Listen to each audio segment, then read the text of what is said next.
Good morning, children. Yesterday we had discussed all about the story of Salim and Swapna. Now here we analyze the two stories what we read about. So we have seen that Swapna faced crop failure situation, and in that particularly he came under the debt trap. So this kind of situation generally the middle class farmer faced. So in rural areas में demand is the credit of the crop production. ज़्यादातर आप देखते हैं कि किसान जो हैं वो क्रेडिट की डिमांड रहती है. उनकी crop production involves considerable cost of the seeds, क्योंकि उनको सीड्स भी खरीदने हैं, fertilisers, pesticides, water, electricity, repair of equipment etcetera. These are particular basic demands for the production. इतना तो उनको करना ही होता है. तो there is a minimum stretch of the 3-4 months between this time. तो उनके पास 3 महीने के आसपास होते हैं जबकि उनको कुछ करना नहीं होता, उनका एग्रीकल्चर स्टॉप रहता है. When the farmer buy these inputs and buy they sell the crop, and farmers usually take up the crops loan at beginning of the season and repay the loan after the harvest. तो यही सोच कर लेते हैं कि last में हम इसको सेटल कर देंगे. तो repayment of the loan is crucially dependent on the incoming of farmer. तो ज़्यादातर वो उसकी इनकम पे डिपेंड करता है कि उसकी इनकम कैसी है. लेकिन अगर हम स्वप्ना का केस लें तो most of the farmer face the crop failure, और जिसके लिए क्या होता है sometimes it is impossible to settle the loan for them. So credit instead of helping Swapna improve her earnings is left worse off. तो ऐसे हालत में स्वप्ना लाइक फार्मर जो हैं उसको हेल्प करने की बजाय ये क्रेडिट क्या कर जाता है, ये उसको वर्स कंडीशन में डाल देता है. This is an example of what commonly called the डेब्ट ट्रैप. इसी को ही हम डेब्ट ट्रैप बोलते हैं, यानी कि चंगुल में, कर्जे के चंगुल में फंसा हुआ farmer. So, credit in this case pushes the borrower into the situation from which recovery is very painful. मतलब चाह कर भी वो अपनी रिकवरी नहीं कर पाता. In some of the situation, credit helps to increase the earning and therefore the person is better off than before. In another situation, because of the crop failure, credit pushes the person into the debt trap and repay the her loan, and she has to sell a portion of her land. She is clearly much worse off than before.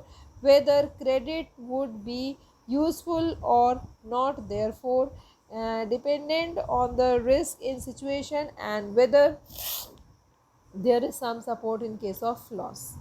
तो यहाँ पर मतलब कभी कभी बुरी हालात भी हो जाते हैं उसके पहले से, और यही क्रेडिट क्या होता है उसके लिए कभी भी यूज़फुल नहीं होता. Not there for depends on the risk, और इस पर क्या है, not there for depends on the risk in the situation whether there is some support और द केस ऑफ लॉस. कई बार ये सब चीज़ें काफ़ी हानिकारक भी हो जाती हैं.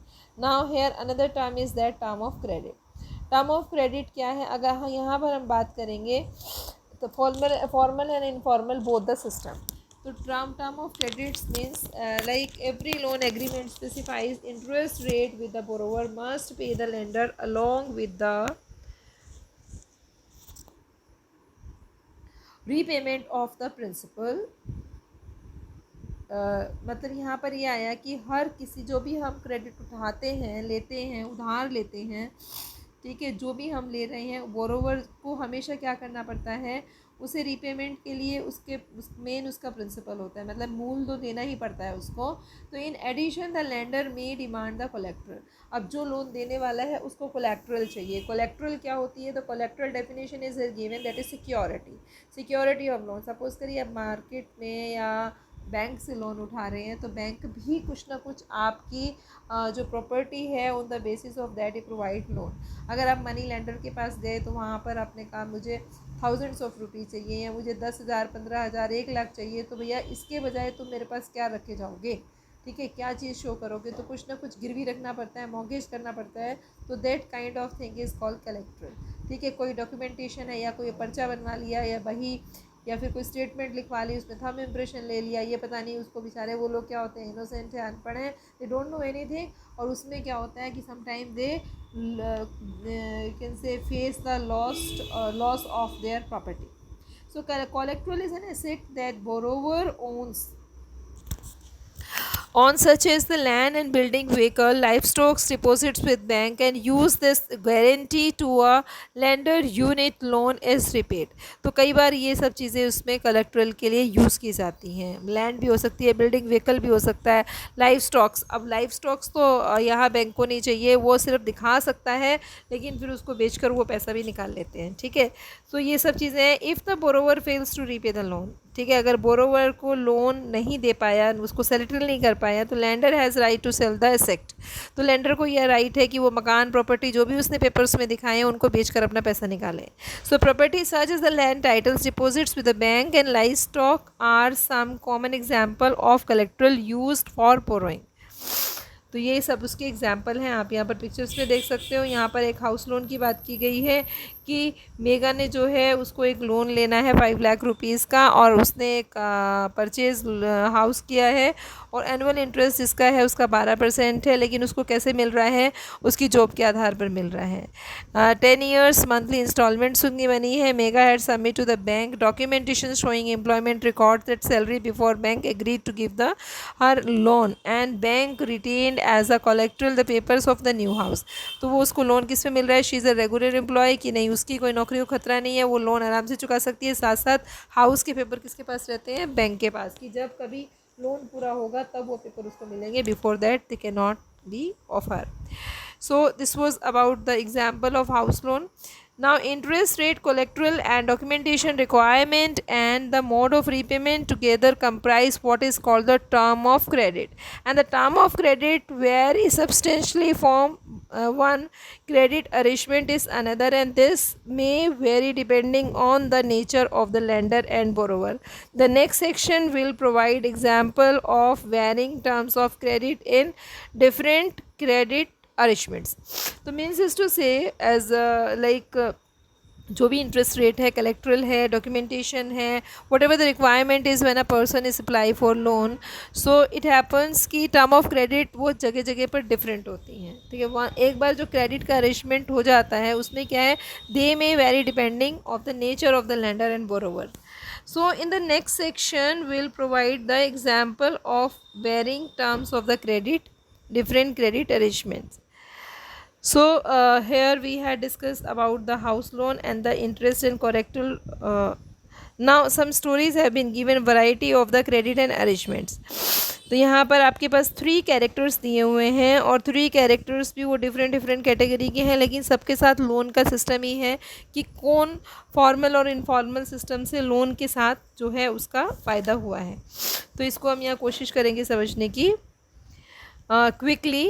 यहाँ पर वैरायटी ऑफ है, जैसे आपका रोहित है, रंजन है, एंड आपका यहाँ पर श्यामल है, रमा है, ठीक है, अरुण है. These are the characters. So reading about the terms of the credit in class, and they were eager to know about the various credit of arrangements and existed in their area, and the people who provided credit and who were the borrowers.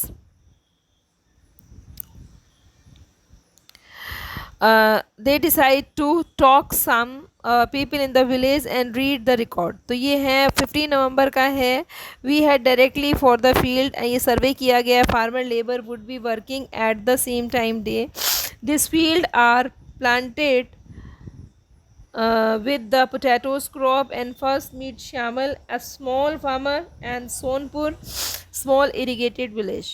ठीक है, तो यहाँ पर है श्यामल. श्यामल क्या है, श्यामल बताता है that every season he needs loan for the cultivation. उसका लैंड कितना है, 1.5 एकड़ का लैंड है, और कुछ साल पहले तक तो क्या होता था, he borrowed money from the village money lenders an interest rate of 60% of annum. देखिए अति से भी अति है, एक्सेस है बहुत ज़्यादा. 60% कहाँ मिलता है, बैंक में तो 12% के आसपास होता है. ठीक है, तो ये आपका 60% एनम उसको मिला है. और for the last few year Shyamal had been borrowing an agriculture trader in the village an interest rate of 3% per month. 3% का वो हर महीने सेटल करता है. Beginning of the crop season the trader supplies farm input on the credit which is the repaid and when the crop are ready of harvest. So beside the interest charge on the loan, the trader also make the farmer promise to sell the crop to him.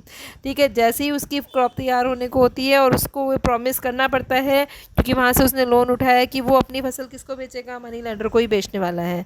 So also since the crop prices are low after, market का rate उसको मिलता भी नहीं है, उससे भी कम rate में वो वहाँ पर सेल कर रहा है, तो उसको कुछ प्रॉफिट नहीं है.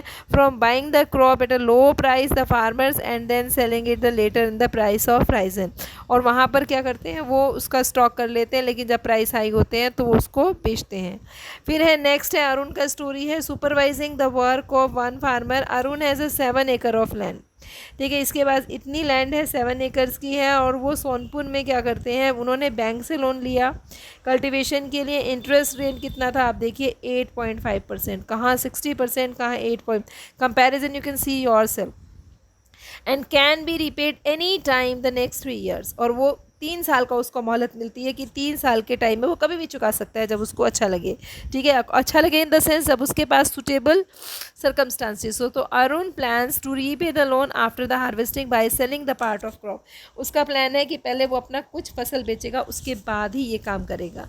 Then he intends to store the rest of the potatoes in the cold storage. वो क्या करता है, अच्छी कीमतों का इंतजार करता है और अपने पोटैटोज़ को कोल्ड स्टोरेज में डाल देता है. Apply for the fresh loan, और दूसरे लोन के लिए वो तैयार रहता है अगली हार्वेस्टिंग के लिए, अगली कल्टीवेशन के लिए. So cold storage receipt and bank offers this facility to farmers who have taken the crop loan from them. और ये फैसिलिटीज़ जो हैं बैंक उसको प्रोवाइड कराते हैं. थर्ड है आपकी रमा.